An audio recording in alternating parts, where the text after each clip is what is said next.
remember what God told Moses? He said, okay, Moses, you can talk. We get it. But I'm going to let you have, your brother Aaron here. And said, he can speak for you. I will be God to you, Moses. You will be God to him. In other words, I'm going to tell you what I want you to say. You tell Aaron what I want him to say. And thus and so. That's what's going on here. In verse 29, and Moses and Aaron went and gathered together all the elders of the children of Israel. Aaron spake all the words which the Lord had spoken unto Moses, did the signs inside of the people, all right, the rod and the snake and all the stuff. And the people believed, and when they heard that the Lord had visited the children of Israel, and that he had looked upon their affliction, then they bowed their heads and worshiped. So their initial response is good. It's they're to hope. Finally, we're here to be saved. But how many of us think we don't have to do any work to serve the Lord? Christian. A lot of people. Yeah, right? Yeah. It's work. You can't slice it any other way. And so they just thought, well, this is going to be great. We've been afflicted for this many years, and God's come to set us free. Well, there's going to be some hardship. All right? They're going to have to step up. And it's not going to be as easy as they think it's going to be. We already know that because he told Moses. Pharaoh's just going to say no. He's just going to turn them down. That's what's going to happen. But they must go through this process in order to get to where they need to be. Because this is what needs to happen. It needs to, as Ronnie said earlier, it's got to be nothing but God when they get sent out of there. In other words, they can't have any remote reason to come back and say, we set ourselves free. That is going to be the farthest thing from their minds when they get sent out of there. Because he is going to send them packing. And that's the only way it can happen. Because that means that God made it happen. And that's the way it's going to be. But right now, they're doing good. They bowed their heads. They worship. Chapter 5. Let's go a little farther. And afterward, Moses and Aaron went in, told Pharaoh, thus saith the God of Israel, let my people go, that they may hold a feast unto me in the wilderness. So they go in. He doesn't say, let's just turn them loose. Don't turn them loose, but just let them go and worship God. Worship their God. Pharaoh said, who is the Lord, that I should obey his voice to let Israel go? I know not the Lord, neither will I let Israel go. Well, he did speak the truth. He didn't know God. Right? And he's not going to let them go. Verse 3, and they said, the God of the Hebrews hath met with us. Let us go, we pray thee, 3 days' journey into the desert, and sacrifice unto the Lord our God, lest he fall upon us with pestilence or with the sword. So they said, we're just wanting to go 3 days' journey away. 3 days, we won't be gone that long.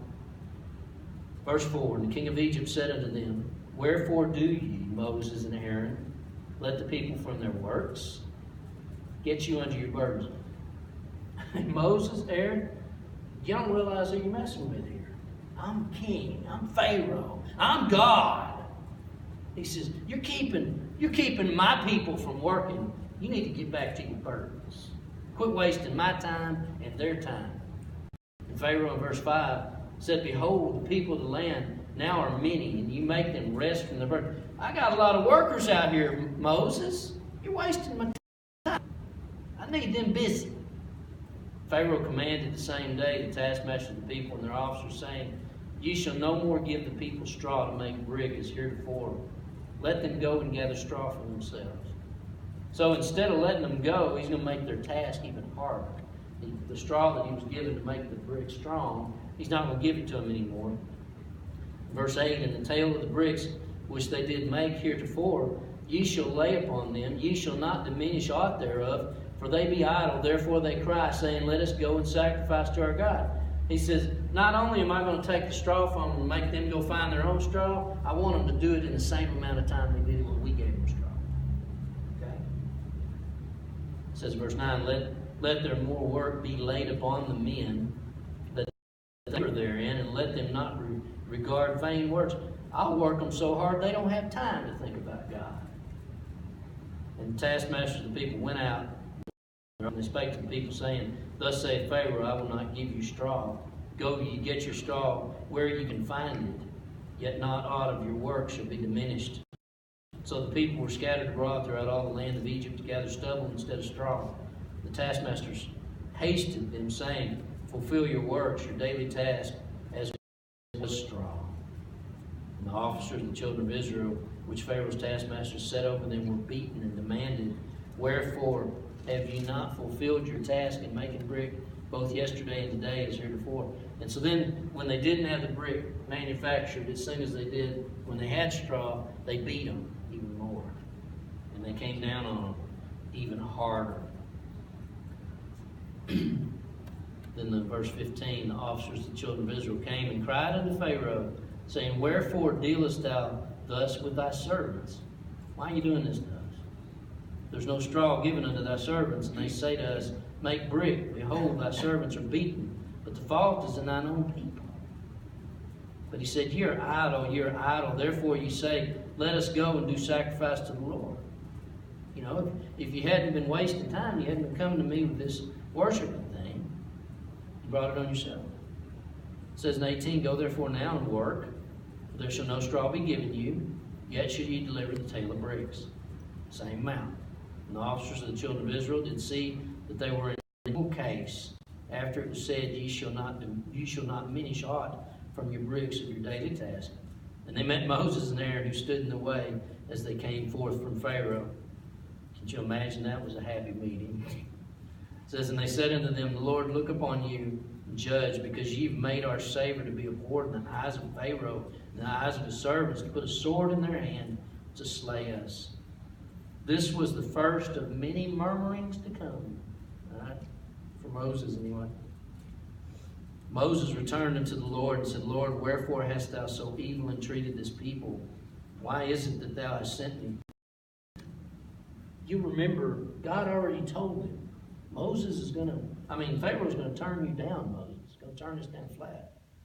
And Moses is seeing the people here. They're coming to him. They're whining. They're complaining. They're like, you know, what evil have you brought against us, Moses and Aaron?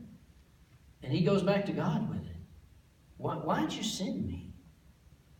It says, For since I came to Pharaoh to speak in thy name, he hath done evil to this people, neither hast thou delivered thy people at all. And it starts to change here in chapter 6. But Moses is starting to feel some of the pain, some of the suffering that the people have already been through. And he's starting to see what kind of person Pharaoh is here. And that he is steeped in himself. He's right when he says, I don't know this God. I don't know your voice.